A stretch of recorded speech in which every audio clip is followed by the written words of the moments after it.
Mama, und wenn ich noch 100 Mal unterschaue, also deswegen kommt er doch auch nicht früher.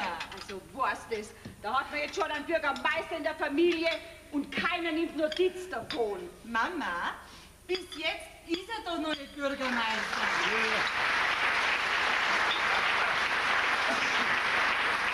Sehr richtig, Lisa. Und beim Erdringer drüben als Gegenkandidat ist es auch noch alles offen. Dass du nicht einmal zur Wahl gegangen bist, wo dein Sohn möglicherweise zum Bürgermeister gewählt wird. Also was, das ist schon eine Schande. Das erfahre ich noch früh genug. Also bitte, Frau, nerv mich nicht. Also ehrlich, Mama. Seit Wochen hört man nichts anderes mehr. Lassen wir doch alle miteinander mal Ruhe. Kein Funken Verständnis kann man von euch erwarten. Jesus, jetzt ist wieder auf 80, Mama. Komm, Papa, sitz dir her, trinken wir einen Kaffee. Mein Lieber, froh bin ich, wenn die Wahl einmal vorbei ist. Dann kehren vielleicht wieder normale Zustände bei uns. Regina, Schnäckelein, lasst uns jetzt ganz allein da heraus. Ha? Geh, da schmeckt uns ja der Kaffee gar nicht. Schmeckt mir halt gar nicht mehr hoch. Du, aber wenn unser Sohn Bürgermeister ist, darf ich's dir schon mitteilen, gell? Lass mir doch mal Ruhe. Lass mir Ruhe, ja. Ach, lass gut sein, Papa. Wir müssen so wirklich nicht noch mehr rauflegen. So, Adela. Gott sei Dank, dass ich... Du, Papa, was ich dir eigentlich fragen wollte, hast du eine Ahnung, was für Projekte der Albert da in Angriff nehmen will? In meinem Fall so gewählt wird. Ja, auch das erfahre ich noch früh genug. Für meine Begriffe hat er viel zu viel neumodische Sachen im Kopf. Außerdem halte ich ihn für zu jung für einen Bürgermeister. Also, das finde ich jetzt wieder nicht. Nein. Ja, gerade ein Junge. Ja, der bringt doch endlich mal einen frischen Wind in unser Dorf. Wir brauchen einen dynamischen und flexibel denkenden Mann. Nein, was wir brauchen, das ist ein gesetzter, reifer Mann. Ja, weil der noch versteht, was in die alten Köpfe vorgeht, nicht? Und nicht alles mit Gewalt umkrempeln möchte. Die Papa, also die Alten, die wo wir bis jetzt gehabt haben, die sind doch mit ihren Entscheidungen noch auf dem Stand von 1900. Okay. Ja, denen fehlt doch jeglicher Mut fürs Risiko. Ja, da brauchen wir jetzt gar nicht streiten, Madel, das warten wir ganz einfach ab, gell? So. Ja, was ist denn,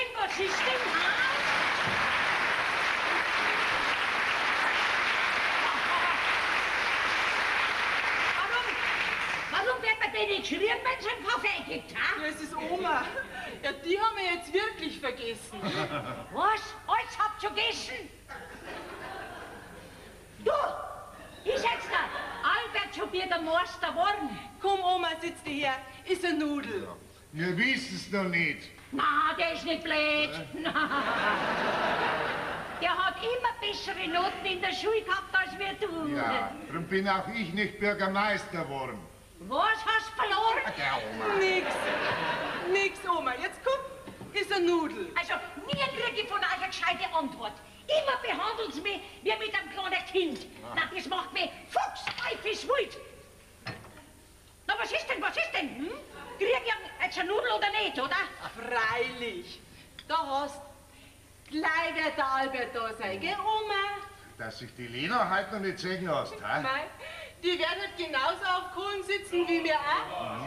Ach, jetzt kommen sie ja. Ah. Thomas! Der Oma, bleib sitzen, weil du gehst bloß im Weg um. Ja, so da. Jetzt mal.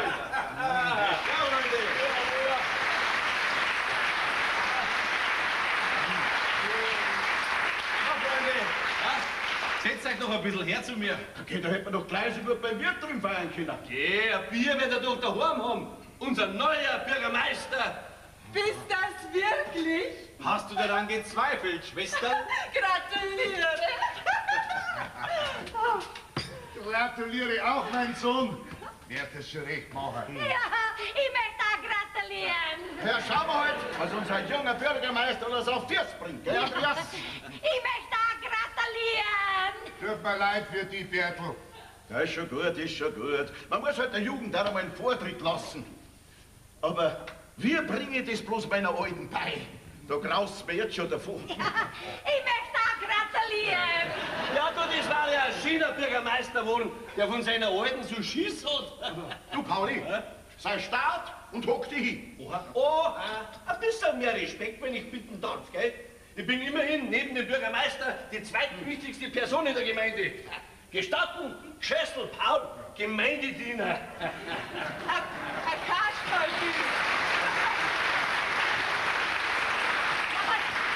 Was ist denn? Ich werde jetzt auch mal gratulieren, ha?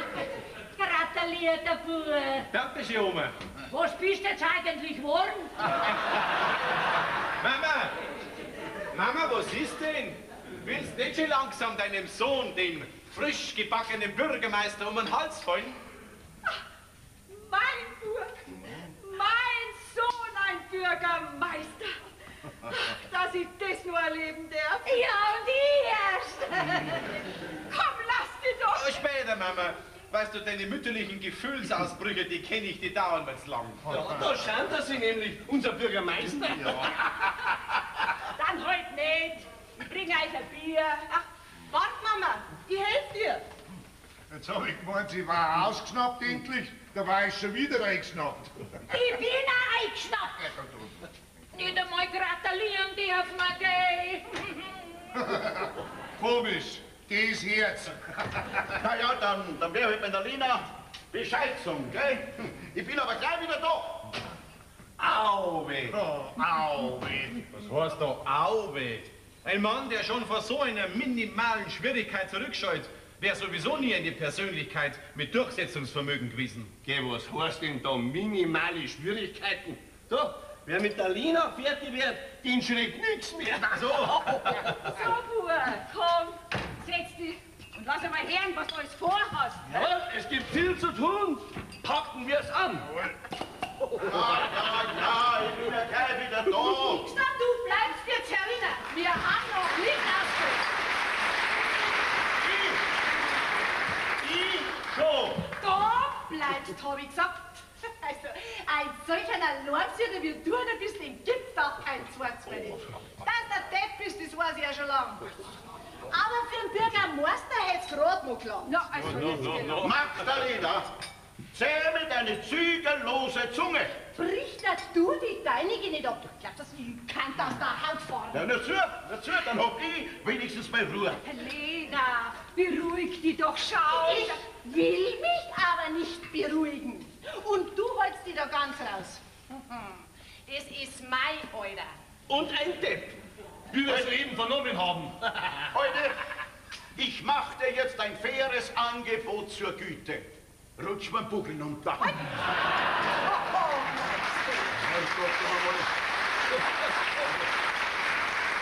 Was willst du mich doch noch drin haben? Langsam musst du wissen, was du willst. Aber das eine sagt Halt! Ich sag dir was. Und das bloß einmal. Halt den Backen und mach einen Abflug. was soll ich? Nein, mit dir, und zwar ein bisschen Dali. Redst denn du mit mir? So wie du das verstehst. Also ab! Aber So! Ja!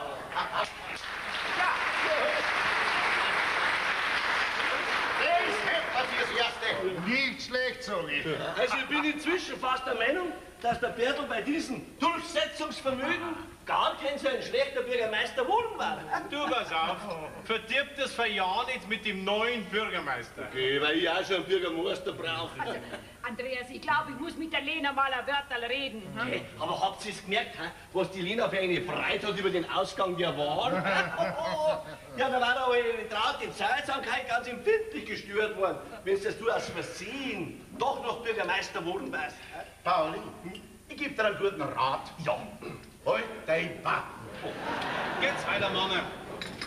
Ich zeige euch jetzt unseren Anbau am Stadel hinten. Es wird ein Stall für mindestens 50 Stückel Vieh. Was? Ja, kommt's. Was? Ah, ja, mein Lieber. Was? Da wärst du spitzen. Ja, da wird er aber nicht mehr recht viel Zeit haben, gell, für seinen Anbau. Weil nämlich Bürgermeister sein ist ein Fulltime-Job, gell, wie man so schön sagt. Der Pauli, was ist denn? Stadel anschauen, geh weiter. Als ob ich noch nie einen Anbau gesehen hätte, gell. Jetzt kann man hier den Anbau da anschauen. Also,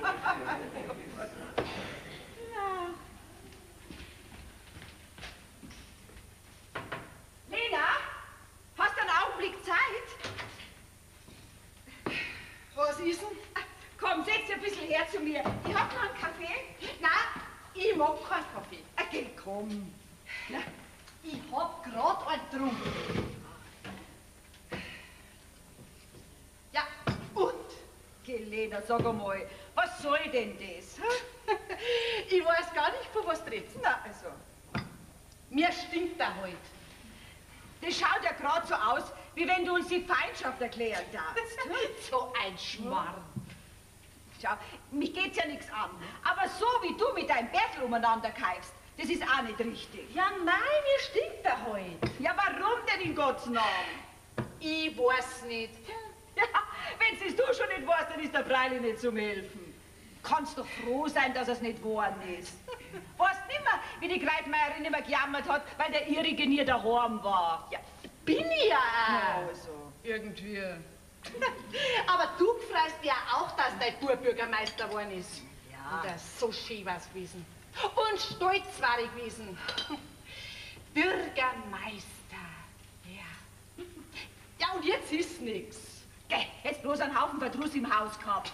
Und bei mir ist es was anderes. Weißt, mit dem Albert bin ich nicht verheiratet. Ja, und wann der kommt und geht, das ist mir doch relativ wurscht. Verstehst? Na ja, vielleicht hast du ja recht, aber ich bin halt einfach mal enttäuscht. Du, der Bertel gewiss auch. Ja, hoffentlich. Ja, und statt dass du ihn trösten tust, putzt ihn auch noch recht zusammen. Was er mir noch trösten. Ja. Nein, das bringe ich nicht zusammen. Du, da stinkt er mir jetzt ab. Naja, das weiß ich jetzt schon schön langsam, Was weißt du? dass er da stinkt. Hast ja recht, Ricky.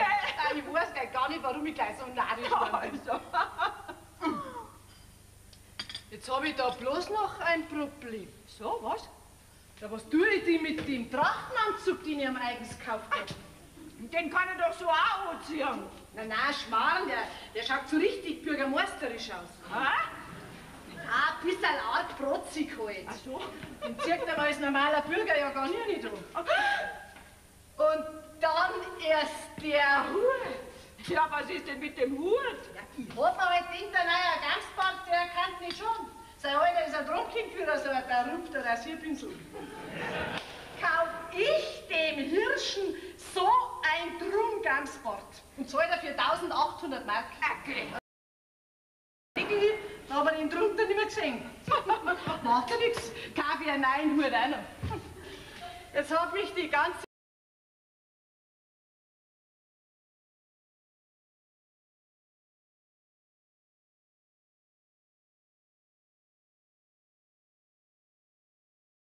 Ich kann er was dafür. Er hat ja so eine Sprüche machen müssen, dass neben ihm als Kandidaten ein anderer gar keine Chancen nicht hat. Freilich.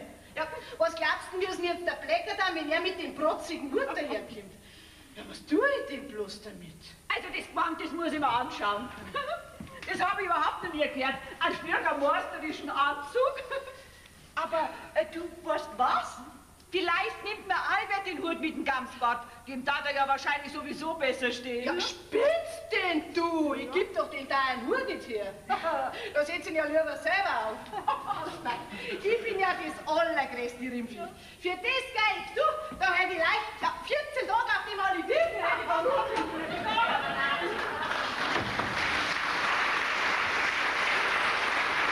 So, hört sie alles auf. Das ganze Haus ist leer, kein Mensch nicht da. Ich kann der Tür fallen, das kann ich.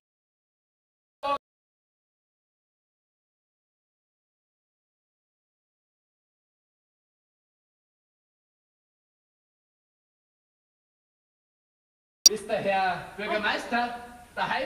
Was, wir waren es. Zum Herrn Bürgermeister. Bürgermeister haben wir keinen. Ja, aber wohnt da nicht der Herr Albert Dirschl? Dirschl, ja freilich, der Albert, der wohnt schon da. Warum? Ich wollte ihm gern seine Mappe bringen, mit wichtigen Unterlagen. Was soll ich fragen? Hm? Wissen Sie, der Herr, ich höre heute ein bisschen schlecht. Ja. Kann ich ja auf ihn warten? Da. Ich kann auch bloß, Mensch, ärgere dich nicht. Tut mir leid. Ja.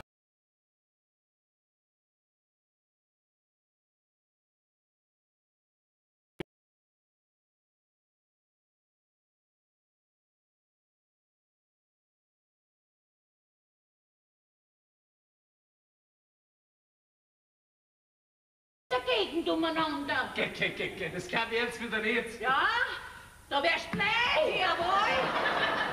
Da haben Sie recht. Das freut mich schon, dass er mir mal geistreich hab wieder unterhalten können mit einer.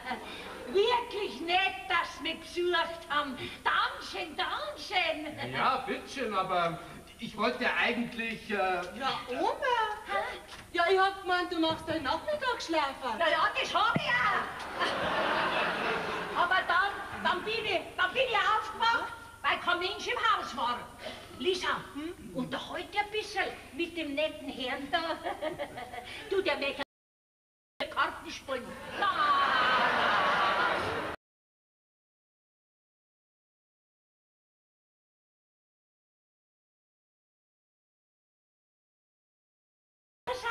Dann sagen Sie ein rechter Zehner Grüß.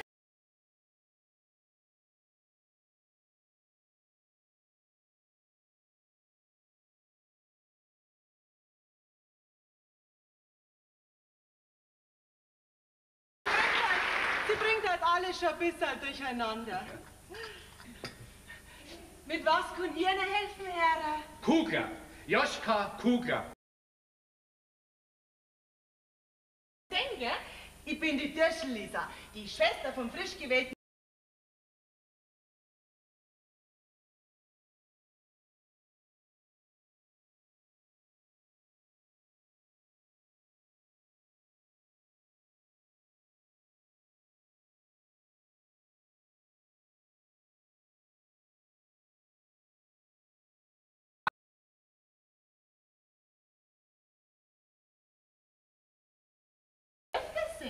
Das wäre durchaus im Bereich des Möglichen und käme auch meinen Wünschen sehr entgegen.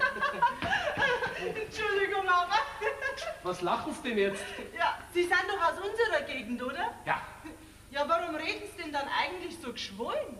Das ist mir nicht bewusst und liegt wahrscheinlich am Verkehr. Bitte? Parteiverkehr von der Gemeinde. Ja, reden Sie doch einfach so, wie einer der Schnabel gewachsen ist. So, und jetzt sagen Sie mir noch den Grund, warum Sie da sind. Ja, also Ihr Bruder, der Herr Bürgermeister, hat im Amt seine Mappe mit wichtigen Unterlagen vergessen. Ich glaube, es handelt sich um Pläne und Ausführungen, die er den Gemeinderatsmitgliedern heute noch in ganz zwangloser Form unterbreiten wollte. Hier, bitte. Das fängt ja schon gut an. Ein Bürgermeister, der am ersten Tag schon alles vergisst. Dankeschön. Bitteschön. Ja, das wär's dann wohl. Ja, schaut so aus. Wollen Sie eine Tasse Kaffee? Dankeschön, der erregt. Bitte? Ich meine, regt mich am Nachmittag immer so auf. So, ja. Wenn Sie sich so leicht aufregen lassen? Nein, nur manchmal. Nicht, dass ich Kaffee überhaupt nicht möchte, aber gerade jetzt bin ich sowieso... Schon nur aufgeregt. Ich verstehe schon. Wir kommen jetzt darauf, dass ich aufgeregt bin. Auf was nicht? Also dann auf Wiedersehen. Wiederschauen.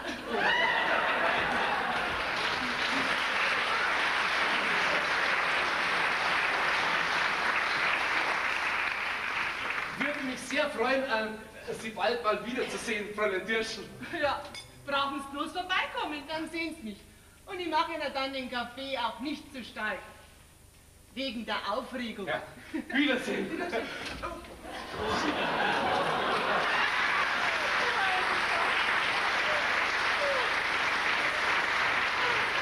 Mein Gott, ich sehe dein nervöser Gespräch. Aber lieb. Ja, der andere hat ja eine schöne, wer fundig der andere aus. Ja, ja, aber es braucht unbedingt ein Bier. Seine Baubesichtigung macht ja unheimlich durstig, gell? Du Albert, dein Referendar, übrigens ein sehr netter, aber vollkommen verstörter Mensch. Du, wir haben die Mappen da gebracht. Schwester, lass mir den Kugler in Frieden. Sonst wird er noch zerstreuter, wie er eh schon ist. Mit der Kugler, gell? Der kann doch froh sein, wenn er gerade ausgekommen. Also den seine Arbeit hätte er nur mit links mitgemacht. Freilich, ausgerechnet du. So, also Freunde, jetzt macht's einmal zu. Ich mach's kurz. Um unseren schönen, beschaulichen Ort, da hat die allgemeine rasante Entwicklung ja bis jetzt immer noch einen großen Bogen gemacht. Ja, Gott sei Dank. Was aber nicht heißt, dass wir uns den spezifischen Problemen und einem damit verbundenen Umdenkungsprozess verschließen dürfen. Aha. Du, das war aber jetzt eine fundige Rede, gell? Die hast du nicht so gescheit gebracht, gell? Jetzt halt einmal dein Pappen. Ja. Und wenn ich von spezifischen Problemen rede, dann meine ich damit Abfall, Müll, sprich zeitgerechte Entsorgung von dem ganzen Mist, den wir machen. Mist? Ich mach keinen Mist.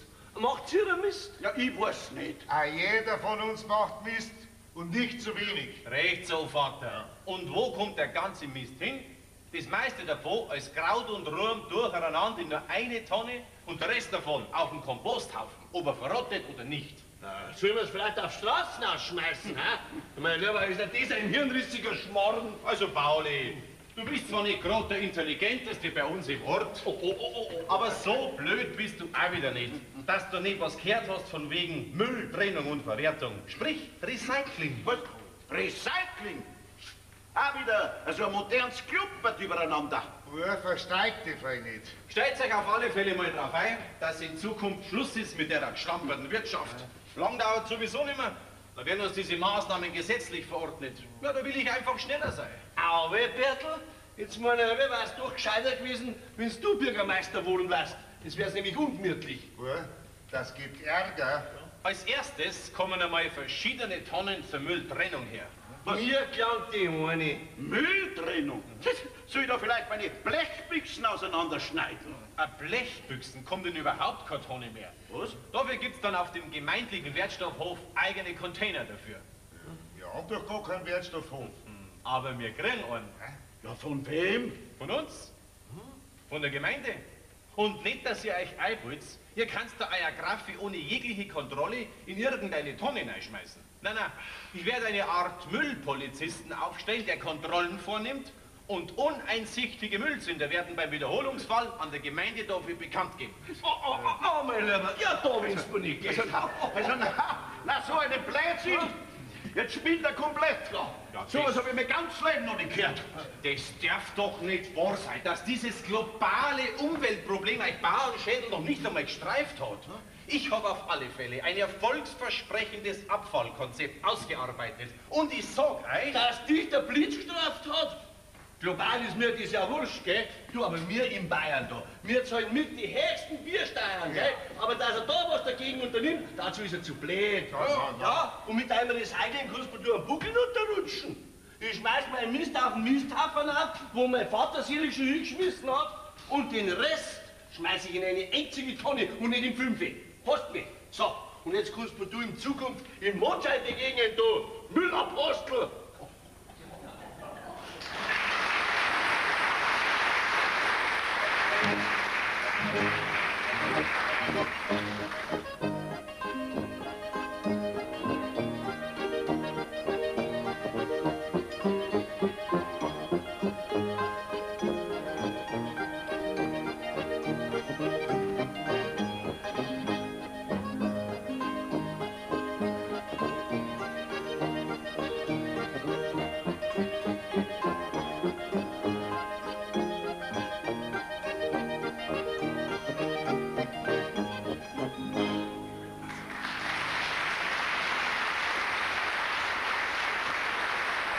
Herrschaftszeiten, wie kommt jetzt das Klump da rein? Also in die gelbe, da kommen Verpackungen heißen. Aber die Verpackung, die ist doch aus Karton.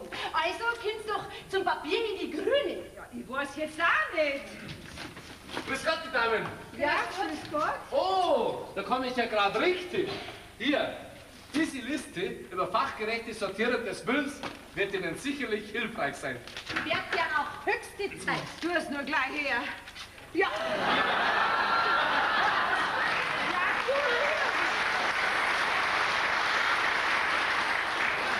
Ja, du lieber Himmel. Da musst du ja studiert haben, dass du das verstehst. Aber meine Damen, wo liegt denn da ein Problem? Diese Auflistung bedeutet doch eine wesentliche Erleichterung. Eine Erleichterung, die vorne da. Da brauchen wir jedes Mal eine halbe Stunde zum Lesen. Also so viel Zeit habe ich fein nicht. Schauen Sie mal da rein, Herr Kugler. Sehen Sie das? Da liegt ganz klein und ausgequetscht eine unschuldige Zahnpastatube. Können Sie mir auf Anhieb sagen, in welche dieser wunderschönen Tonnen ich die gleich reinschmeißen muss? Ha? Natürlich nicht, aber dafür haben Sie ja die Liste. Dafür haben wir die Liste, so. Ja, dann sagen Sie uns doch auf diese Liste, wo da eine Zahnpastatube steht. Aber das ist doch ganz einfach. Oh. Also, ja, also so auf den ersten Augenblick finde ich es jetzt natürlich auch nicht. Sven's und mir auch nicht. Dabei haben aber Sie bestimmt mehr Zeit wie wir.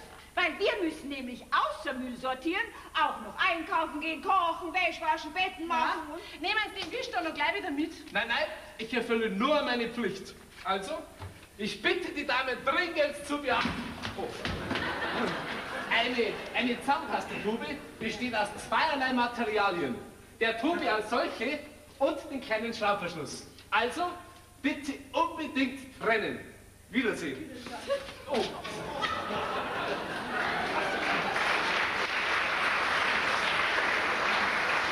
sagst du jetzt? Nix? Weißt du was? Ich schmeiß jetzt die Tube einfach in die Brauch. Für mich ist die Restmüll. Und was ist, wenn in der Tube noch ein Batzerl Zahnpasta drin macht? Das darf dann der Herr Bürgermeister höchstpersönlich auszuzeln. Du Mama, Ja? war da jetzt nicht gerade der Herr Kugler da? Ja, gerade ist er wieder davor kugelt. Ja, warum hast du Dinge geschrien? Ja, das darf mich schon interessieren, warum ich dir jetzt schreien soll, wenn der aufgeregte Gispi da daherkommt. Ja, mei, so halt. Du nix so heut. Häng die Wäsche auf. Hab ich schon. Ja, dann schau, ob schon trocken ist. Mama, ich hab doch gerade erst aufgehängt. Nachher suchst du auf der Liste da nach einer Zahnpastatube. Ja? Ja, aber Mama, ja, das sind ja hunderte von Sachen. Ja, die finde ich ja nie. Siehst du es? Und mir auch nicht. Also bitte. Weißt du, Lena, jetzt geht's mir schon wie dir. Jetzt stinkt er mal. Er ist zwar mal pur, aber das übertreibt er. Wenn du das nur gerade einsiehst. Was? Dass man beim Einkaufen nicht unbedingt die Plastiktüten hernehmen muss, das sehe ich ja ein. Ich habe ja immer mein Kerbel dabei. Naja, und die Stoffsacken dann ja auch ganz nett. Aber dass man jetzt auf einmal sein ganzes Leben umkrempeln soll, nur wegen dem blöden Müll, also das sehe ich nicht ein. Heute, Lena, nicht in die Tonne. Und in die schon gleich gar nicht. Das ist mir jetzt wurscht. Wo soll ich denn hin damit? Ja, auf dem Kompost. Das ist biologischer Abfall. Du fangst jetzt du auch schon, oder? Momental. Jetzt kommt's mir ja erst. Ja, das Laub ist von euch. Da schau hin, der Baum steht auf eurem Grund. Du, jetzt hörst aber auf, Lena, gell? Dass wir uns für Gemeinschaftstonnen entschieden haben, das war da schon recht, gell? Ach, komm, Lena, wir werden uns doch nicht wegen ein paar Bladel da in die Haare kriegen. Das ist doch direkt kindisch. Kindisch hin oder her, jetzt stinkt der Mann. Dein Bub hat uns den ganzen Durcheinander da eingebracht. Also entsorgst du die Bladel von deinen Baum auch gefälligst selber. Also, Bitte. was das? Alle kommen, die Elektronen!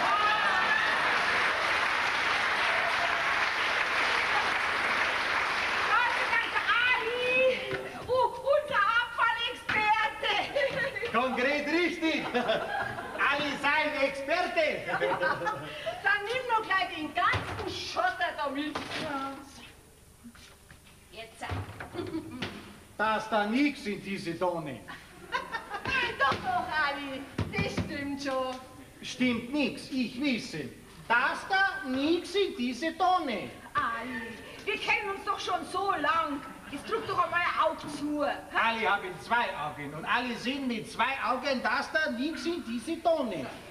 Das weißt schon, dass du uns jetzt gleich narrisch machst. Kein Problem, ich wissen. Du kaufst einen großen Sack, kosten 1 Mark. Werfen das den großen Sack, alle bringen großen Sack weg, kosten 5 Mark. Problem vorbei. Tut leid, aber das da? Nix in diese Tonne, wir wissen's. Aber dann nimm doch wenigstens die anderen Tonnen mit, ja? Halt nix Tag für andere Tonnen. Kommen wieder. Jetzt lasst ihr uns fein grad wie die Tonnen da stehen, ne? Ja, und was willst du noch da? Mach ihm Happa Happa, Brotzeit.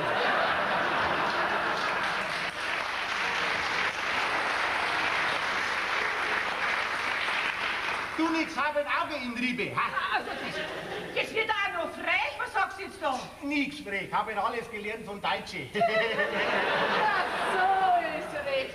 Herrschaft, da hast du einen Haufen Tonnen rumstehen und dann bringst du dein Mist nicht einmal los. Frau Chefin, warten. Dein Sohn sein Bürgermeister. Wir müssen reden, sein sehr wichtig. So, heute nix, sagt der Bürgermeister. Da musst du ins Rathaus gehen. Sag einmal, musst du unbedingt da und jetzt Brotzeit machen? Jetzt Zeit für Brotzeit. Alle schon lieber Käse und Schweinsbrot im Markt. Jetzt bin ich schon wieder am Hähnerträg ausgerutscht. Ha? Also wenn ich keine Schaufel nehme, von euch fällt das keiner ein. Wo soll ich jetzt hin mit dem Hähnerträg? Das ist mir wurscht. Ja, ich hätte schon lieber eine Wurst. Aber du bringst da immer nur einen gestingerten Käse mit heim. Oma, mach was du willst. So ist recht, so ist recht. Jetzt stehe ich da mit dem Hähnerträg.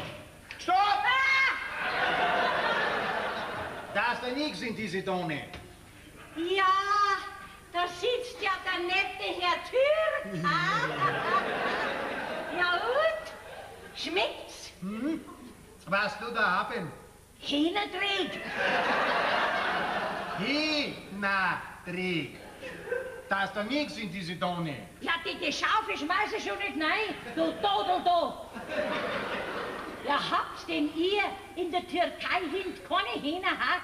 Ich nix verstehen, du spreche nix gut Deutsch.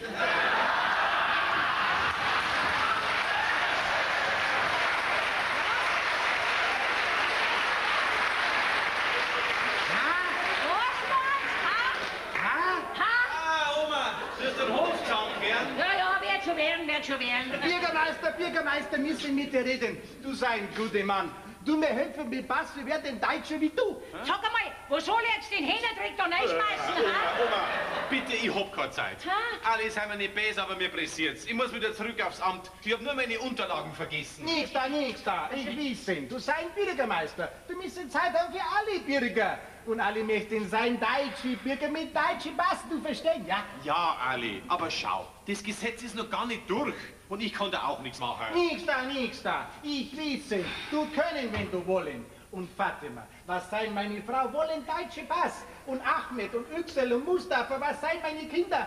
Alle wollen sein deutsche Bürger. Du dich freien, ja? Ja, Ali. Aber schau, zuerst müssen doch die mal droben in Bonn. Nix Bonn. Berlin.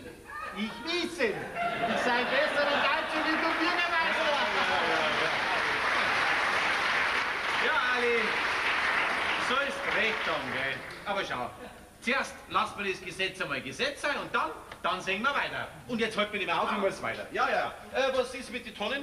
Alles in Ordnung? Nix in Ordnung. Falsche Dreck in falsche Tonne. Tut leid, alle können Tonne nicht mitnehmen. Ali, ich wissen, du können, wenn du wollen. Also, schau, dass die Tonnen verschwinden, aber ein bisschen Dalli. Vorsicht mit deinen Wort. Alle nur machen, was stehen in deutsche Gesetz für deutsche Dreck. Tut leid, aber alle kommen immer wieder und fragen wegen, wer denn türkischer Deutscher? Ja, aber... Papier ist Tonne, was ist grün. Tut leid. Ja, also...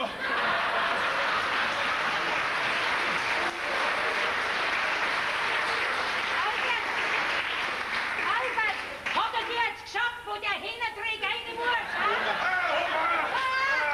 Lass mich mit dem Hähnerträg in Frieden, wir haben andere Probleme. So mag es. Lauter modernischen Firlefanz und dann keine Zeit haben, dass man was erklärt. Ja, Oma, ist ja schon gut. So, schmeiß einmal das weg, bitte schön. Grün. Wohin? Grrr, ich mach's selber, gib her. Ja, sag einmal. Ja, wie schauen denn die schönen Tonnen aus? Die sind ja total verdreckt. Oma, sagt der Mama, sie soll mit einem feuchten Lappen die Tonnen abwischen. Mein Gott, wie schauen denn die aus? Ja, die ist schon im Haus. Nein, Oma, putzen soll's es. Ah, ich verstehe die. Aha, Donau. Haha. Nein, Oma, doch nicht Donau, nein.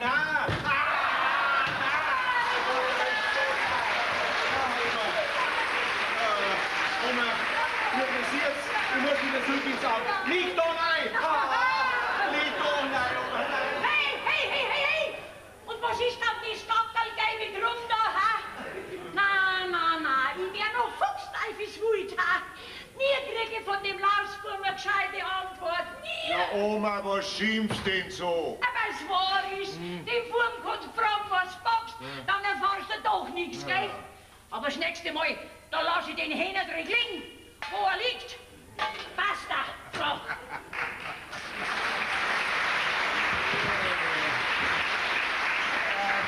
Oma. So, jetzt schauen wir mal. Hui. Ja, gut. Mit diesem Müllentsorgungswahn, der bringt uns nichts wie Ärger. Also, meine liebe Frau, Müll ist kein Abfall, sondern Wertstoff, sagt der Herr Bürgermeister. Hör auf, ich kann schon nicht mehr hören. Über das Wort Müll habe ich doch früher nicht einmal einen Gedanken verschwendet. Ah, was ein großer Fehler war, wie wir jetzt wissen, nicht? Hui. Sag einmal, was putzt denn da deine alten Schuhe? Die schmeißen wir doch weg. Ja, eben. Wieso eben?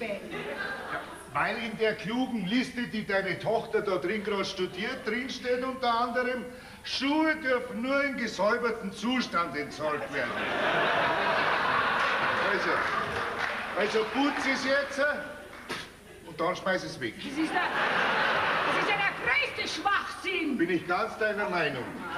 Ja, aber so steht es geschrieben.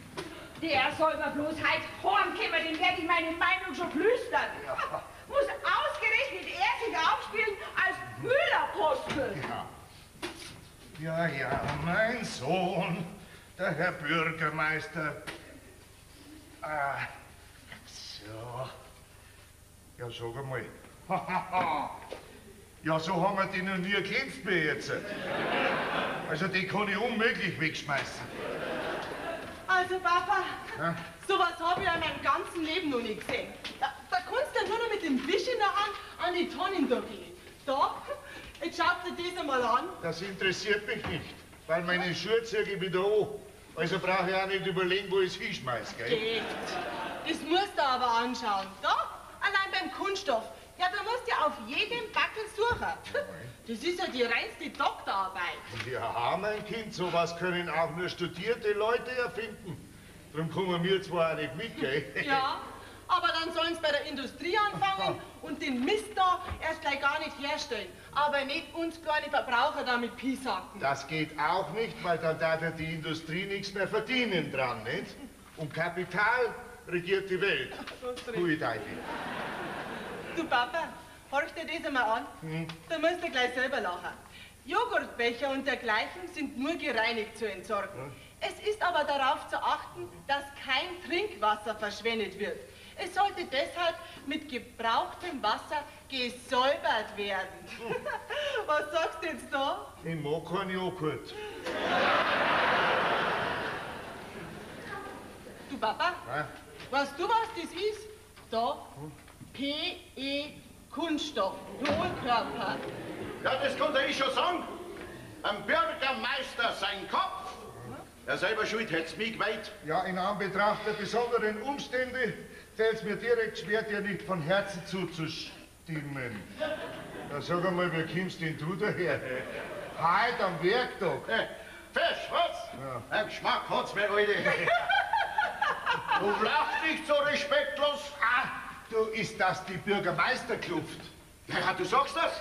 Und jetzt gerade mit Fleiß trag ich halt ein wenig an der frischen Luft spazieren. Es war doch schade, wenn's die Motten zusammenfressen taten. Ja, meinst nicht, dass du da ein bisschen lächerlich machst? Geh, so Brotzeit läuft ja nicht einmal der Landrat rum. Lächerlich. Gerade im Gegenteil. Down schon einer Überlaufen, wenn seht, was ich für eine stattliche Figur abgebe, gell? Stinger, sollt ihr noch mehr wie die 1000 Tonnen Müll im Dorf, wenn sie erst merken, was der junge, dynamische Bürgermeister für ein faules Ei gelegt hat. Komm, tu dich nicht so aufpumpen. Bloß weil du einen Anzug hast, bist du noch lang kein Bürgermeister. Ich hätte mich auf jeden Fall um wichtigere Belange der Gemeinde gekümmert. Die Biersteuer. Ja, die hätte ich wahrscheinlich runterdruckt bei meinem Durchsetzungsvermögen. Ja, da hätten sie gerade auf dich gewartet, gell? Sag einmal, hebst du jetzt ganz so?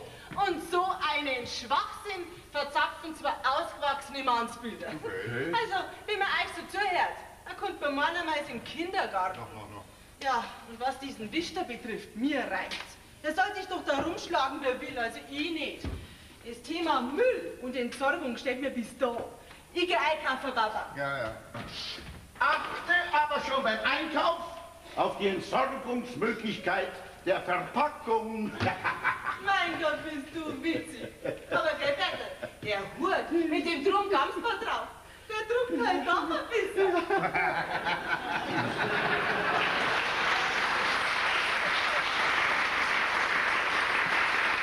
Sag einmal, wie hat jetzt das gemeint? Weiß ich nicht.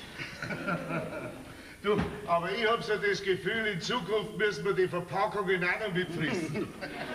Ja, das darf ja nicht wahr sein. Was denn? Das darf ja nicht wahr sein. Hey, Schrumpffolie. Sauber, rein weiß, flach gedrückt. Ja, weißt du vielleicht, was eine Schrumpffolie ist? Nein, ich weiß nur, was ein Schrumpfkopf ist. Das kann da ich auch sagen. Tu den Hut runter, Alter. Ich mag nicht. Wird's bald. Das ist mein Hut. Das ist ein Hut für einen Bürgermeisterkopf und nicht für einen Schrumpfkopf. Also, ich frage mich, wie lange man das noch bieten lassen muss. Ja, was ist denn, Bertel? Wo bleibt denn jetzt dein Durchsetzungsvermögen? Kopf hoch, Bertel, ein Honigeimsbart. Ich sag dir was. Das waren halt noch schöne Zeiten, gell, wie der Müllalltag noch grau in grau war. Mein Lieber, du, ich hab so das Gefühl, die Sache gerät etwas außer Kontrolle. So, merkst du das erst jetzt? Mit mir als Bürgermeister war sowas nicht passiert. Ja, das wissen wir jetzt schon. Was habe ich da gerade mit einem Ohrwaschel vernommen, ha? Außer Kontrolle. Von wegen, wir haben alles fest im Griff, gell? Servus beieinander. Wer ist denn das du? Ja, das ist ja der Bertel. Du schaust aus wie ein Salontiroler, der gerade aus dem Trachtenkatalog entsprungen ist. Bloß der Gamsbart fällt da noch. Du Depp. Danke verbindlichst, ebenso. Was ist, gehe ich recht in der Annahme, dass ihr euch da gerade über diese wunderbare Farbharmonie Gelb, Grün, Braun und Blau unterhalten habt? Du hast uns gerade noch gefällt, du. Weiß ich, darum bin ich auch da. Ja. Außerdem bin ich amtlich unterwegs, weil ich nämlich der offiziell gewählte Müllkontrolleur bin. Was du für mich bist, das sage ich dir jetzt lieber nicht. Geh ich recht in der Annahme, dass du jetzt auf ein Bier wartest. Erfasst. Siehst du, das habe ich mir gedacht.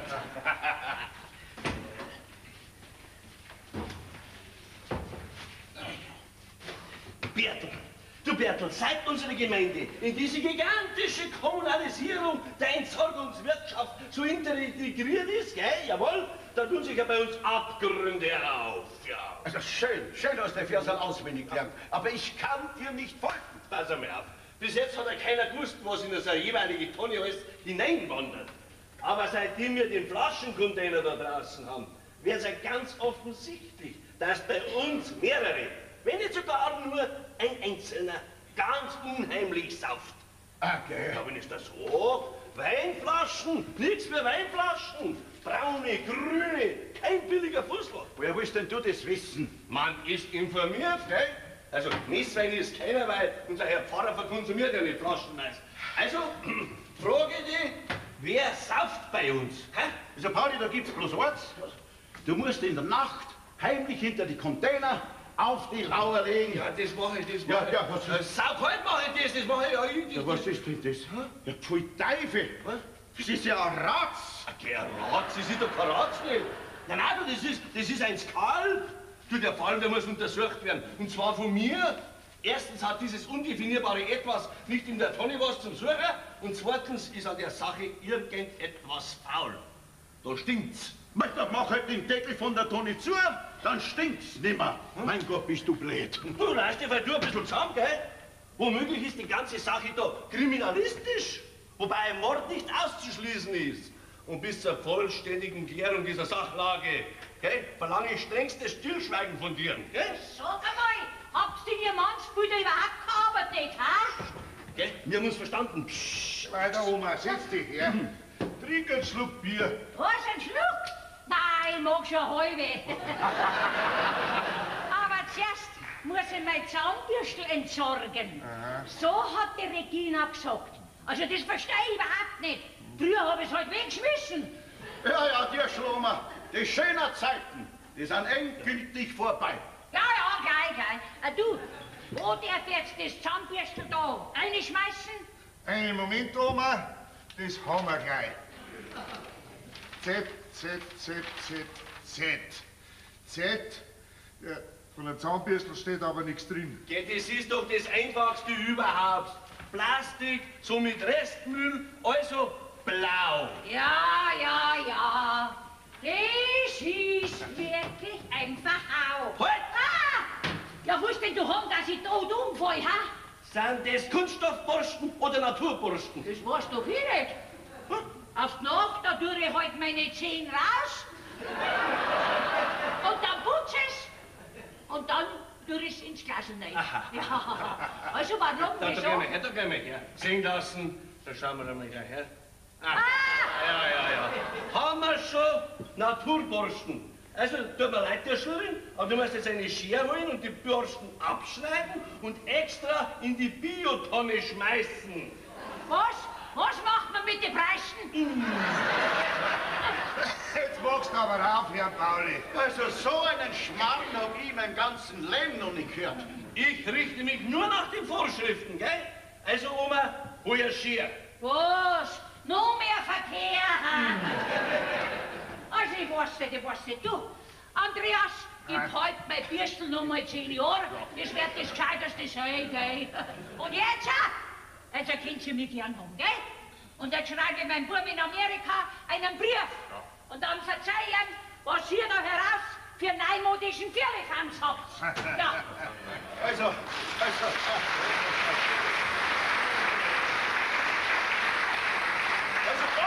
Da muss jetzt eurer Oma recht geben. Und dir, Pauli, gib ihr einen guten Rat. Gott macht dir heute nicht gar so wichtig. Ich mach mich nicht wichtig. Ich bin wichtig. Du pass einmal auf, du Geschäftelhuber. Okay. Mit allem, wo ich nicht weiß, in welche von diesen schönen Tonnen das reingehört, gehe ich sofort aufs Heisel, mach Plätscher und schon ist der Fall entsorgt. Oh, das muss ich jetzt melden, ja? Mit so einem Gewissenskonflikt kann ich unmöglich weiterleben, gell? Ja, dann lässt halt beichten. Und wisst ihr was? Jetzt könnt's lang warten, bis sie wieder kommen. Das gell? wäre schön. Und holt's mir jetzt auch nicht länger auf, gell? Ich habe eine sehr wichtige Aufgabe zu erledigen. Recherchieren. Ja. Und weh, ich finde da oben ein Zahnbürstel in der verkehrten Tonne, gell? Weh. Dass da nichts in diese Tonne. Tut leid. Mein Lieber, du, jetzt habe ich bloß noch einen Wunsch, dass ja nichts mehr von Müll, Abfall und Entsorgung geredet wird. Herr Bürgermeister, bitte glauben Sie mir, ich kann mir das wirklich nicht erklären. Also den, wenn ich erwisch, dem hau ich ein Bußgeld auf, dass ihm die Augen tropfen, ja. Da arbeitet man in wochenlanger, mühevoller Kleinarbeit ein erfolgsversprechendes Abfallkonzept aus und dann wird man von den eigenen Leuten dermaßen unterwandert. Ja, geh weiter. Warum hat einer eine Zahnbürste in eine verkehrte Tonne geschmissen? Vater, auf deinen dummen Sprich bin ich überhaupt nicht neugierig. Kuger, Sie setzen...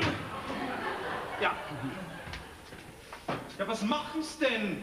Sie setzen morgen den Schösselpaul drauf an. Der muss rausfinden, wer das war. Da wird der Pauli leider keine Zeit haben. Der muss nämlich recherchieren, wer bei uns am Ort sauft. Ja, seit einem gigantischen Abfallskonzept ist nämlich bei uns aus mit dem Frieden. Obwohl wir klaglos diesen schauderhaften Anblick da ertragen haben. Aber irgendwie funktioniert das Ganze nicht. Ja, weil ihr euch alle dagegen sträubt, weil ihr alle gegen mich seid. Das muss ich leider sogar in der eigenen Familie feststellen. Doch, schau dir bloß einmal die Tonnen an, wie die verdreckt sind. Das ist ja pure Provokation. Du, deine Mutter hat wahrlich eine andere Arbeit, als dass deine blöden Tonnen putzt. Du, das sind nicht meine Tonnen, das sind unsere Tonnen. Aber ihr seid ja so borniert, ihr wollt's einfach nicht. Herr Bürgermeister, die Bevölkerung ist wirklich sehr einsichtig und willig. Aber allein schon die Liste hat wieder für ganz erhebliche Verwirrung und Verunsicherung gesorgt. Doch bitte, ist dieser Wisch vielleicht auf deinem Mist gewachsen? Ich muss schon sehr bitten, Vater. Das sind gesetzliche Vorschriften. Feststeht, seitdem wir die Tonnen haben, häufen sich die wilden Müllablagerungen. Drunten am Bach, da ist der ganze Waldrand voller Mist. Das ist doch ein Saustall. Jawohl, ein Saustall ist es.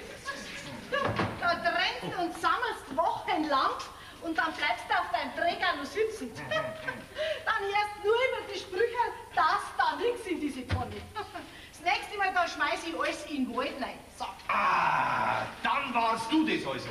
Noch war ich gar nichts. Das war nur eine Warnung, du Müllapostel, du ganz Trauriger. Heute zurück? Ja, das darf ich dir auch empfehlen. Bei Drohen lasse ich mir nicht. Das kannst du jetzt halten, wie du willst. Ich mach diesen Affenzirkus da nicht mehr länger mit. Nicht einmal mehr ein Millibankerl haben wir. So, ich fahre jetzt ins Staden ein. Und da erkundige ich mich an kompetenter Stelle, ob wir uns das wirklich euch gefallen lassen müssen. Freunde, ihr seid gescheit. Bin ich? Haha. Essen ist im Kühlschrank.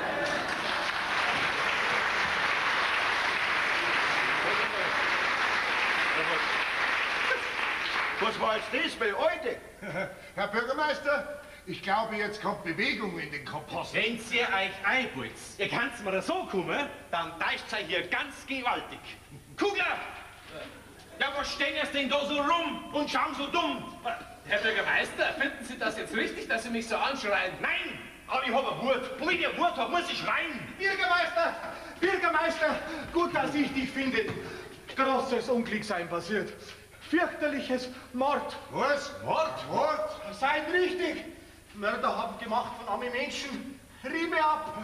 Dann geschmeißt Skalp von Riebe mit alles noch dran in große Tonne von, wie heißt denn, Wertstoff. Hof. Richtig. Was, ein Kopf im Wertstoff? Hof. Wahrscheinlich ein Schrumpfkopf. Das tut mal langsam, Albert. Da hat der Ali bestimmt was falsch verstanden. Alle nichts tun. Alle alles richtig verstanden. So Grutze Türken. Warum immer alle sagen Grutze Türken, ich auch nicht sagen Grutze Deutsch. Ali. Du alle den Bären von einem Mord. Hat dir doch sicher der Pauli aufbunden. Ich sage nichts mehr. Aber wenn ich erst sein Deutsche, mit deutschem Pass, dann mach ich den Mund auf. Und alle sagen, alles, was im Stinken, die Tonne, was voll ist, groß mit Dreck. So. Jetzt wird's doch. Jetzt fängt das Multikulti super zum Dampfen an. Ali, schau, wir sind doch eine Demokratie. Und da darf jeder sagen, was er will, wann er will und wo er will. So, und jetzt erzählst du uns, wo du die Geschichte mit dem Mord her hast. Fragen, wen du wollen, alle haben Stolz. Du, Ali, Ali hat da was für die. Du machen alle Geschenk. Ja, da wärst du narische Freude haben. Und meiner Alten stinkt da. Und was das Wichtigste ist, es verhilft dir zu einer besseren Einbürgerung heute. Da wird dir bald keiner mehr von einem Original-Bayer auseinanderkennen. Du sei ein guter Freund. Du mir gleich geben. Ja, also was ist jetzt mit diesem angeblichen Skalp oder was auch immer? Wenn ich dazu bemerken darf, dieser Fall erscheint mir geradezu unglaublich. Nicht einmal dieser friedliche Ort bleibt vor Gewalt und Kriminalität verschont. Pauli hat einen schrecklichen Fund in, wie heißt es? Sicherheitsverwahren. Na, okay. Du wirst doch den Schmarrn nicht glauben. Was? Du hast ihn vollkommen richtig, Ali. Vater, stell dir mal vor, zu Beginn von meiner Amtszeit ein Mord. Ja, so nix aufregen, Bub. Nein, Mann. Ja, beruhig dich erst einmal. Ja. Warte, ich hilf dir beim Beruhigen. Das, was der Geschässelpauli da an Neuigkeiten verbreitet, das interessiert doch keine Menschen. Du, sag einmal, Albert, du wärst doch so ein kleines Beruhigungsschluckerl haben. Berührt, schauen wir halt einmal, was ich machen lasse. Ja, was sein? Geschenkt mit sein, echte Bayer? Ja, ich vergiss es. Das wärst du nie. Und wenn's denn noch so anstrengst. Aber du kriegst das später. Gut, aber das Galt von Mord haben alle auch sehr erschüttert. Brauchen dringend starke Medizin mit Fleisch zur Beruhigung.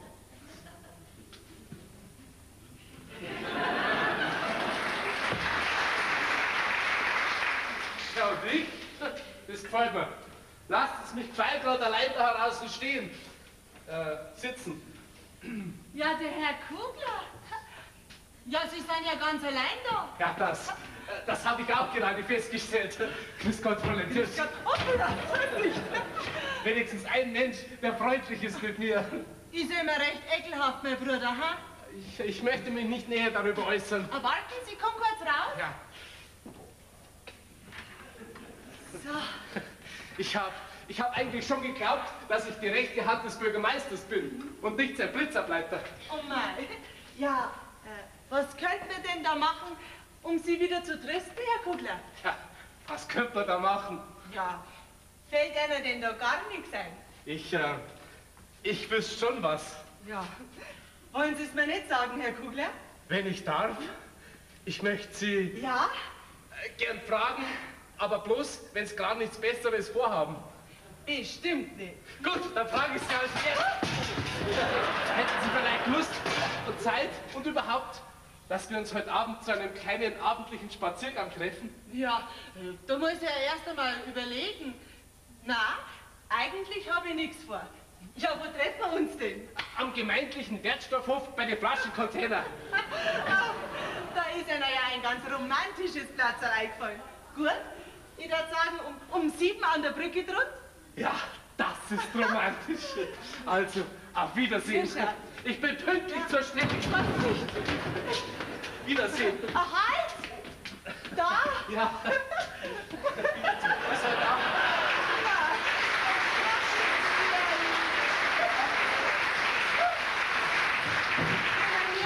So nervös war.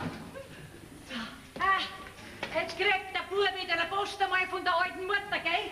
Also, pfui heute ja nicht von dem neuen Bürgermeister.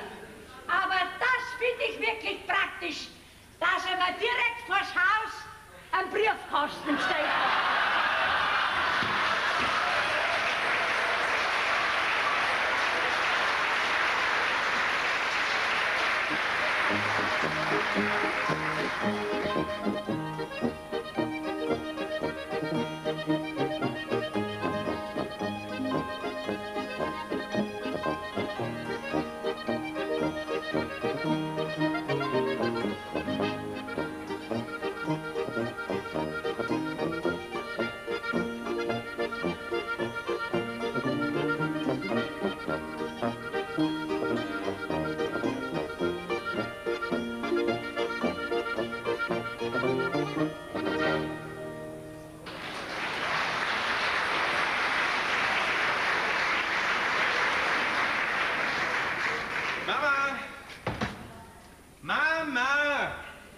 Sag mal, wo steckst denn du? Ja, ich bin ja schon da. Ja, Albert, du bist ja noch gar nicht im Dienst. Das siehst du ja. Sag mal, Mama, was soll denn das?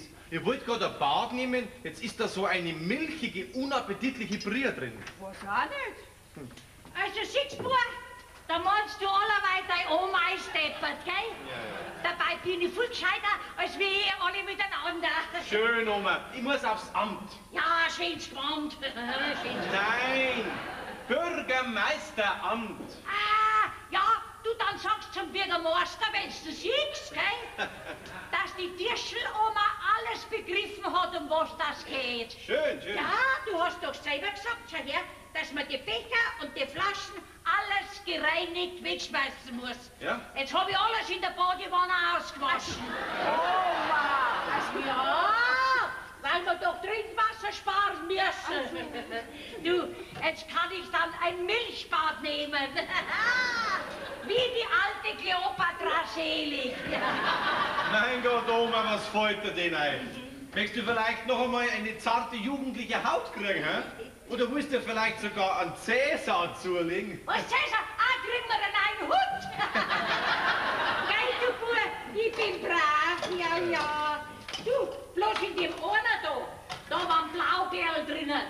schwimmen jetzt im Badewasser umeinander. Hoffentlich kriege ich keine blauen Flecken. Ja. Oma backt mir schön Mulch und Blaubeeren, gell? Vielleicht erlebt man die Wirkung noch. Nein, ich brauch keinen Mo. Ja, mir war schön nur. Nein. Die Oma, man soll es doch nicht für möglich halten. Mama, gib mir doch bitte mein Mappen raus. Da hast du's. Danke. Du, und wisch wenigstens einmal am Tag mit einem feuchten Lappen über die Tonnen drüber. Mein Gott, wir schauen denn die schon wieder aus. Große Freude, alle kommen, leere Tonnen. Ja, Gott sei Dank, Ali, dass du endlich wieder da bist, Ja. gell? Wir haben schon gemeint, du hast uns vergessen. Ali nichts vergessen. Ali seien sehr betriebt, was Ali sehen. Trau dich jetzt ja nicht und lass wieder deine Sprüche los. Tut leid in tiefe Seele, aber das da, nix in diese Tonne. So Ali sagen, so Ali machen. Ali, jetzt pass mal ganz genau auf, ja? Wir leeren jetzt den Dreck von dieser Tonne da in die grüne, machen den Deckel zu und du hast überhaupt nichts gesehen. Nix da, Ali alles sehen. Ali nix machen gegen deutsche Gesetze, sonst müssen heim in Türkei. Und deutsche Gesetze seien gute Gesetze. Machen aus alle die ganze Familie deutsche Bürger. Das interessiert uns jetzt im Moment aber überhaupt nicht. Wir wollen nur, dass du ein einziges Mal unsere Tonnen mitnimmst. Nicht wer den Bese mit Ali. Ali ist ein Mensch mit sanftem Gemüt. Passen auf. Du können lesen deutsche Sprache, ja? Ali, jetzt Gut, dann lesen. Auf Papier stehen alles, was für Tonne, was für Woche. Ganz einfach. Ich Türke haben begriffen. Du Deutsche müssen noch lernen. Gut, Leute. Vielleicht beten zu Allah, geben dir Leistung. Haben die Ehre, bis wiederkommen und leeren Tonnen. Dann tust es selber in die Tonne rein, wo es hingehört. Grüezi. Nix Ali schimpfen. Ali ist ein guter Mensch. Ali will helfen. So richtig. Papier ist Tonne, was ist grün. Und Kompost ist Tonne, was ist braun. Oh, seien sehr schade. Nix Kompost in Tonne, was ist braun. Das soll das heißen, dass du die anderen da jetzt wieder nicht mitnimmst. Alle haben braun. Eine Woche Tonne, was ist braun. Andere Woche Tonne, was ist grün. Wieder andere Tonne, Woche, was ist gelb. Und dann Woche, was ist Tonne blau. Und jetzt ist Woche für Tonne, was ist braun? Richtig. Und die ist leer. So alle sagen, so alle machen. Tut leid. Haben die Ehre bis wiederkommen und leere Tonnen. Tut leid. Ja, so ist recht. Von einem Ausländer müssen wir uns sagen lassen, wie wir es zu machen haben. Aber wahrscheinlich stellen wir uns wirklich so deppert an. Ich reg mich nicht mehr auf, Regina. Die beim Landratsamt haben mir versprochen, dass das auch demnächst vor Ort geklärt wird. Was soll schon anders werden? Wir müssen ja schließlich auch an die Umwelt denken, ne? Ich hab noch nie so viel an die Umwelt gedacht in den letzten paar Wochen. Aber ich meine, aber dein Albert, der hat uns einen Ökotick da einen Knopf reingebracht. Mein Lieber, jetzt ist das Gradhafer aber am Dampfen. Alles hätte zu diesem Zeitpunkt passieren dürfen, nur das nicht. Sagst die aber ein schönes aber da. Und für sowas habe ich mich stark gemacht. Derschler, bist du daheim?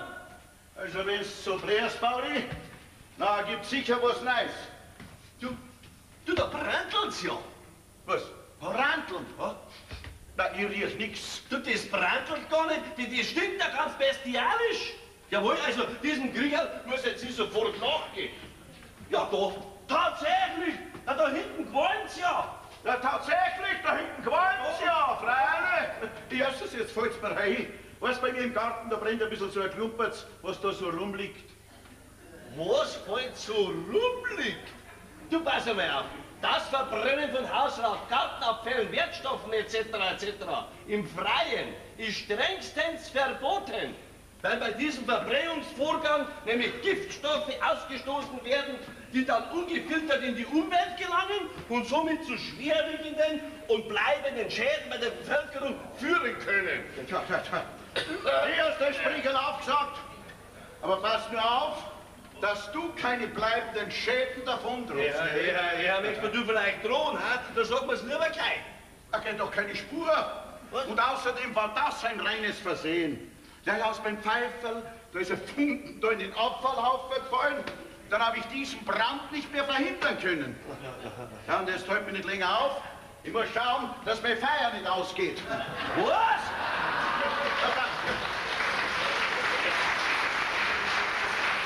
Dass es nicht um sich greift, meine ich halt. Da, jetzt sag ich's dir zum zweiten Mal, gell? Glaube ich nicht, wenn du vor dir hast. Ich bin nämlich nicht blöd. Sowas darf mir doch im Traum nicht einfallen. Ja, du brauchst die Zeitung nicht mehr hinterm Buckel verstecken. Ich hab's schon gelesen. Ja, du Bertl, das ist jetzt eine saudumme Sache. He?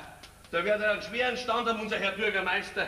Sagsen die aber auch. Ich war ja immer dagegen, gell? Allerweil habe ich zu ihm gesagt, Albert, habe ich gesagt, Albert, übertreib's nicht. Na, das hast du gesagt? Hab ich gesagt. Nur um seine Autorität in der Öffentlichkeit nicht zu untergraben, habe ich mich quasi so prophylaktisch auf seine Seiten geschlagen. Also blöd bist du wirklich nicht. Ah, gut, dass ihr da seid. Also eine nette Geschichte da, gell? Da sitzt er einmal her zu mir. Also, du, der Band, aber schon recht, dein Albert. Ja. Also, du, da hat er sich mit einer solchen Vehemenz für den aktiven Umweltschutz eingesetzt. Da hat er diese wunderbaren, farblich so einmalig harmonierenden Tonnen beschert. Und jetzt das da. Ja. Also, das ist ja wirklich traurig, ist das traurig. Geschenkt, Pauli, wir kennen die. Mein Lieber, das ist doch wirklich nicht zum Fassen. He? Jetzt, weil wir unseren Müll trennen und sortieren, darf man auch noch höhere Gebühren zahlen dafür. Da, horcht euch das einmal an. Da, pass auf. Müll wird in Zukunft noch teurer.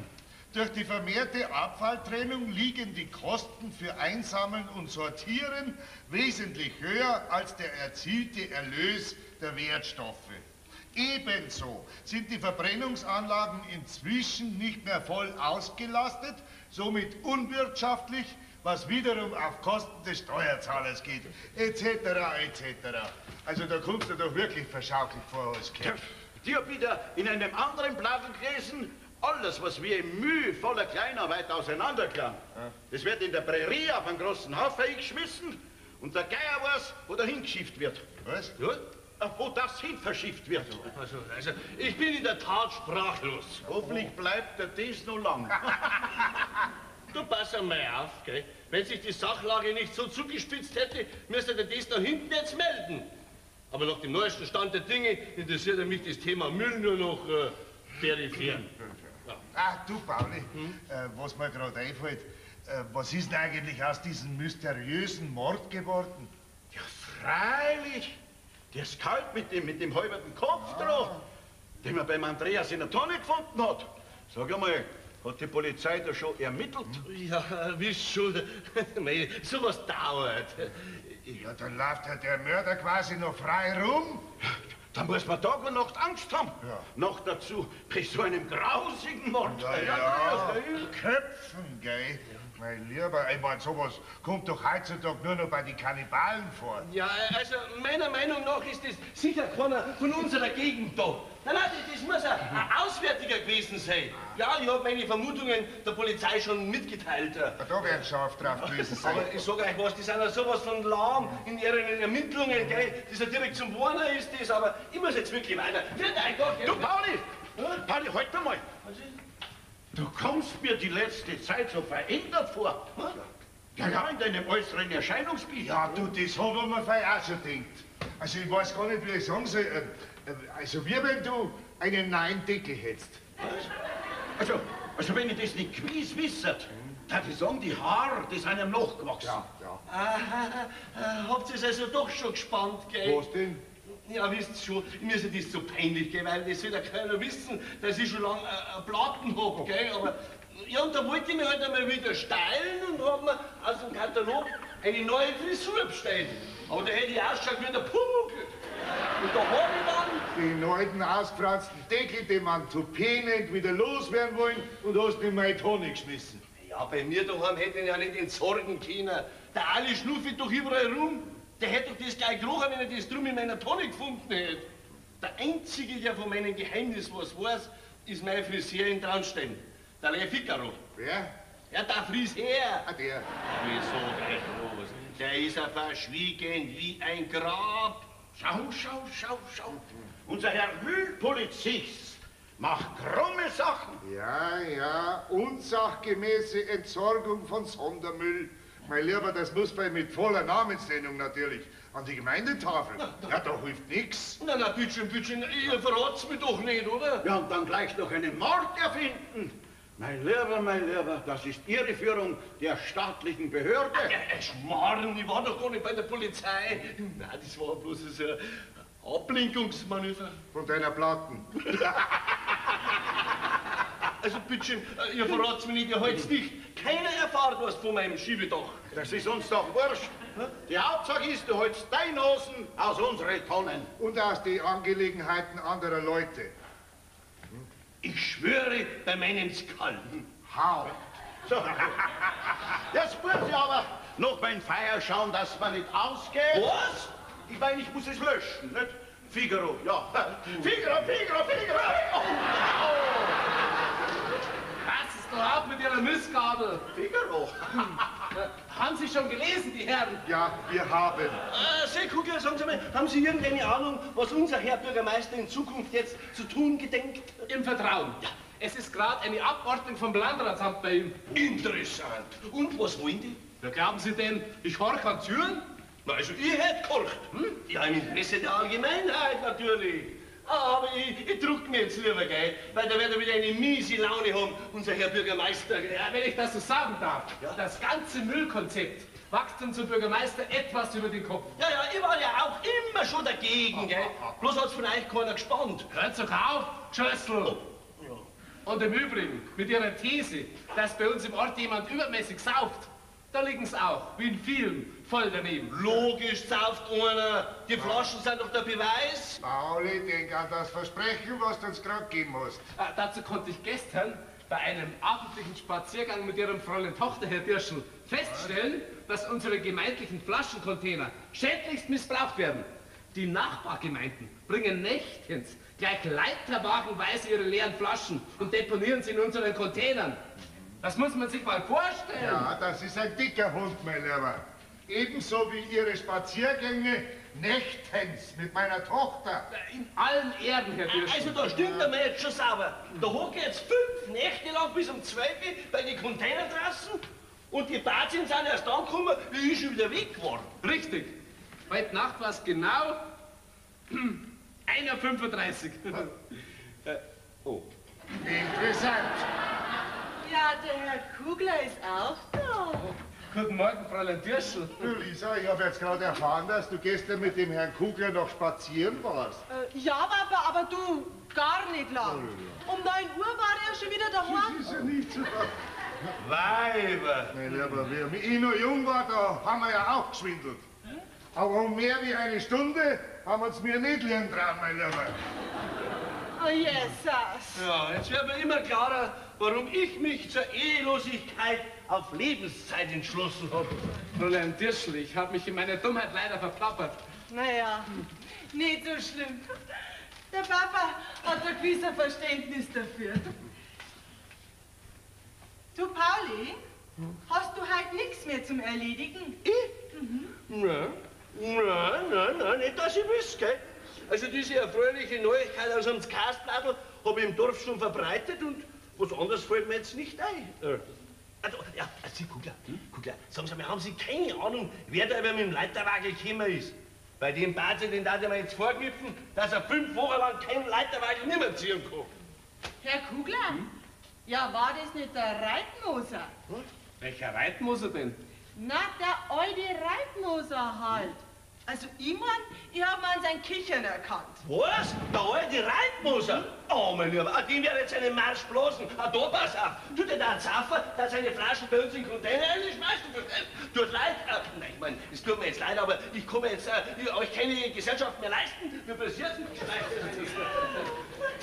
Der Reitmoser? Aber Fräulein Dirschl, das war doch nicht der Reitmoser. Aber wir sind ein Pauli los. Außerdem hätte der alte Reitmoser sowieso nichts mehr. Also kann der Pauli einem hinreden, was er will. Sie sind mir aber eine. Ich weiß, aber das war mir die Sache wert. Ja, wenn wir schon einmal gerade 5 Minuten allein sind. Wirklich? Das macht mich aber sehr glücklich, dass Sie für mich sogar lügen. Ja, war ja auch nur eine ganz kleine Notlüge. Ach, Fräulein Lisa, ich kann immer noch keine klaren Gedanken fassen. Der gestrige Abend war so unsagbar schön und romantisch. Am Flaschencontainer. Ja. Darf ich hoffen, dass wir das bald mal wiederholen? Sie dürfen, Herr Kugler. Ach, Fräulein Dirsch, ich bin vollkommen durcheinander. Also so durcheinander war ich meinem ganzen Leben noch nicht. Den ich jetzt nicht augenblicklich in den Arm nehmen darf. Ich schwör's Ihnen, ich drehe auf der Stelle durch. Um Himmels Willen. Das wäre ja furchtbar. Also das dürfen wir eigentlich nicht riskieren. Oder? Heißt das, ich darf? Oh nein, also darauf habe ich doch gestern schon den ganzen Abend lang gewartet. Ach, Fräulein Dirsch. Lisa!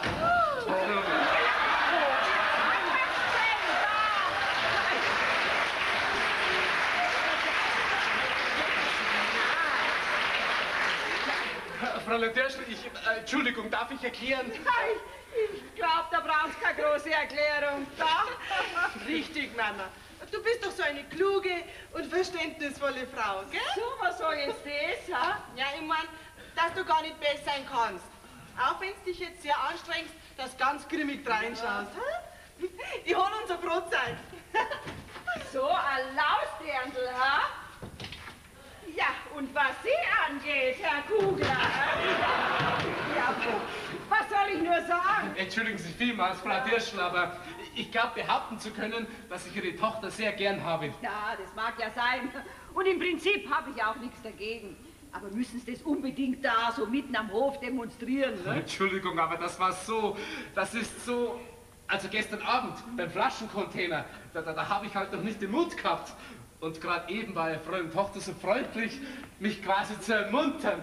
Ja, da hat es mich halt so überkommen. Das Glück meine ich. Entschuldigung. Also mal langsam, Herr Kugler.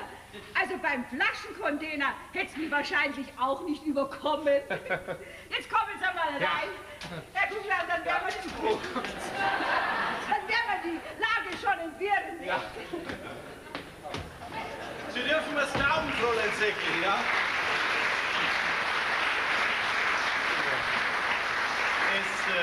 Es freut mich unbandig, dass wir uns auf diese Weise wieder getroffen haben. Mich auch, Herr Bürgermeister. Aber deswegen bin ich nicht da. Sie haben mir ja damals in dem Café schon überaus gut gefallen. Ja, ich hab's bemerkt. Sie haben ja auch zweimal den Kaffee verschüttet. Weil ich nur Augen für Sie gehabt habe. Ja. Und jetzt sind Sie tatsächlich eine amtliche Person. Ja, Sie sind ja auch eine amtliche Person. Ja, dann passen wir ja prima zusammen, wir zwei. Aber Herr Bürgermeister, jetzt wollen wir dann aber auch amtlich werden, hm? Das Private hat ja noch Zeit, oder? Also wie schön Sie das jetzt gesagt haben. Also gut, dann werde ich halt jetzt amtlich. Sie dürfen mir's glauben, ich habe wirklich nur die besten Absichten gehabt. Ja, das weiß ich ja, Herr Bürgermeister. Ja. Ach ja, Albert, du bist doch schon da. Ja, und mit dem Besuch. Darf ich vorstellen, Mama? Das ist das Fräulein Säckle vom Landratsamt. Sie macht quasi eine Ortsbesichtigung. Ja. Freut mich, Frau Dirschl. Säckle, Umweltschutz, Abteilungsleiterin. Ja, grüß Gott. Nehmen Sie doch bitte einen Platz. Dankeschön. Aber gell, noch einmal ein paar Tonnen stellen Sie uns fein nicht mehr auf. Nein, nein, ich glaube, damit sind Sie eingedeckt. Ja, ja. Ich bringe jetzt die Brotzeit raus, gell?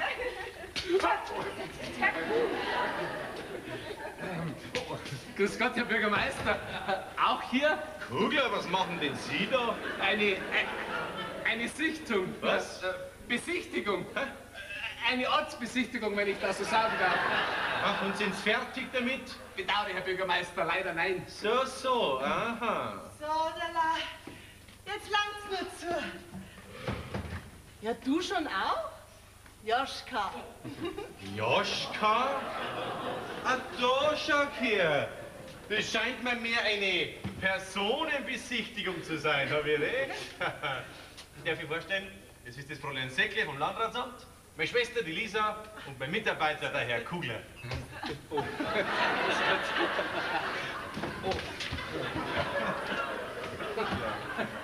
Sie haben es erraten, Herr Bürgermeister.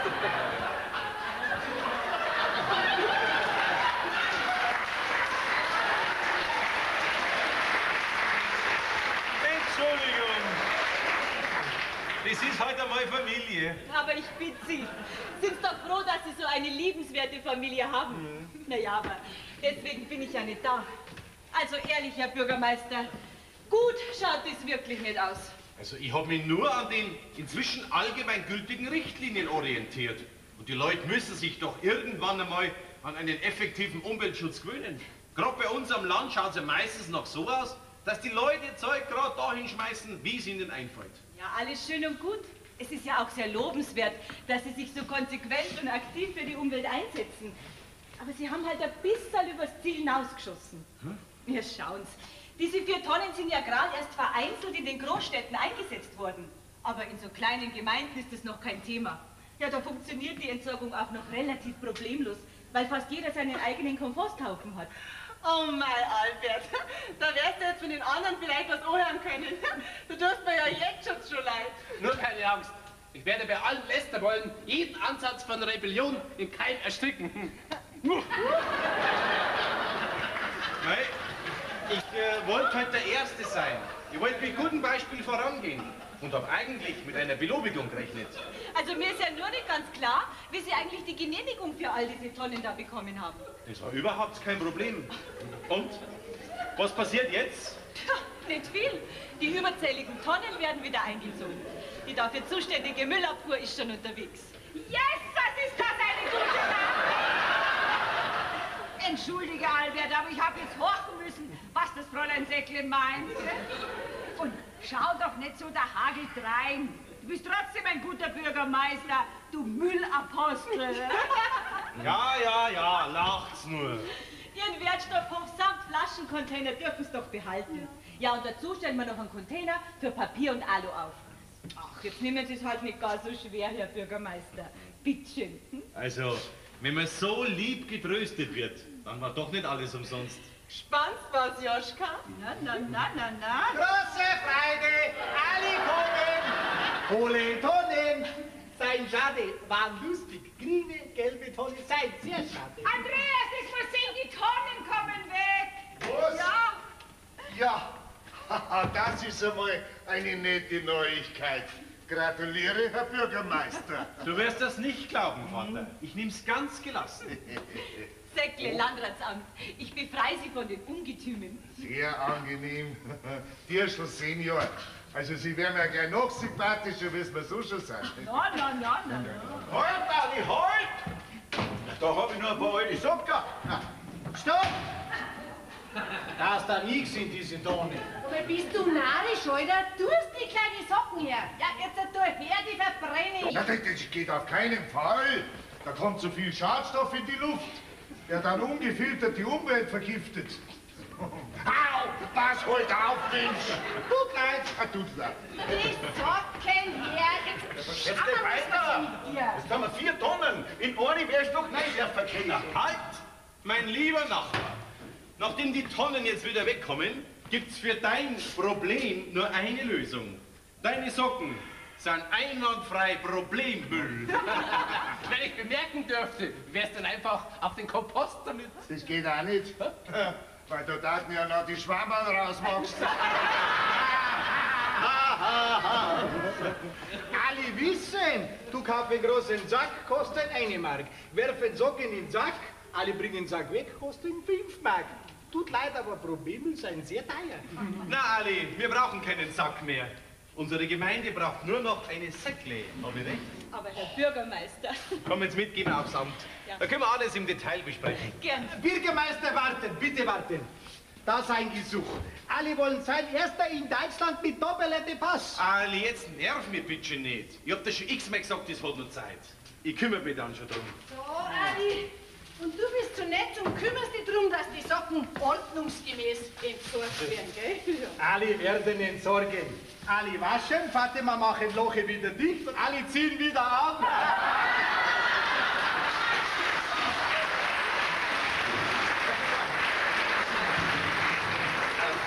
Ich möchte mich entschuldigen, aber ich muss mich unbedingt sofort darum kümmern, dass unser feindlicher Wertstoffhof nicht wieder unsachgemäß benutzt wird. So brauchen Sie sich nicht kümmern, gell, Kugler? Das ist meine Angelegenheit. Das ist ja wohl immer noch meine Angelegenheit, welche Aufgabe meiner persönlichen Kompetenz unterliegen. Passen Sie lieber auf, dass nicht wieder ein unaufgeklärter Mord passiert. Darf ich bitten? Alle schon verheiratet, ich bin. Gehst mit, Lisa. Aber gern.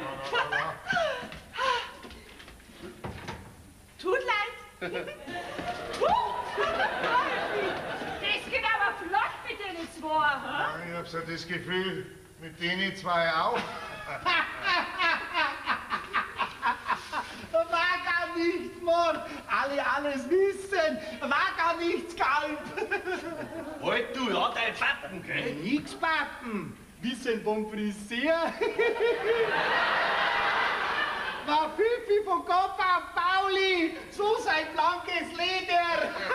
Ich fahre am Kopf auf halb 8. Geh, reg dich nicht auf, Pauli. Komm, jetzt wird gefeiert. Ja. Schließlich haben wir doch auch einen Grund dazu, oder? Und ob. Meisterski, wir kriegen unsere alten grauen Tonnen wieder. Du, Ali, die gelbe da, die nimmst du aber schon auch noch mit, gell? Erst feiern sein gut. Sein gute Freund so Ali. Nix schauen, Bese. Und Fifi wieder auf Kopf behalten, nix wieder in Tonne. Du doch auch lachen, Pauli. Mir ist aber nicht zum Lachen. Und du lernst erst einmal gescheit Deutsch, gell? Bevor du bei uns in Bayern mitmischen willst. Schon Bayer ich bin. Ich kann nicht Deutsch.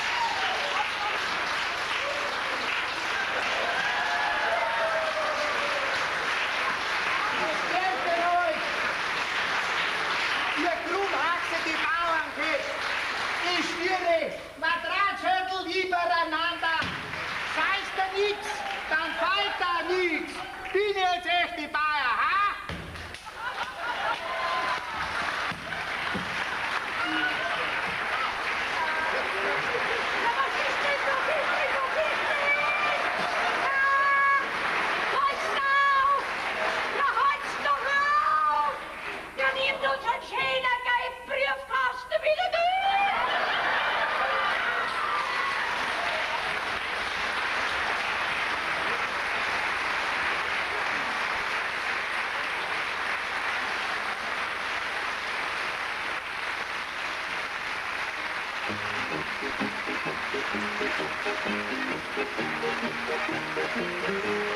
Thank you.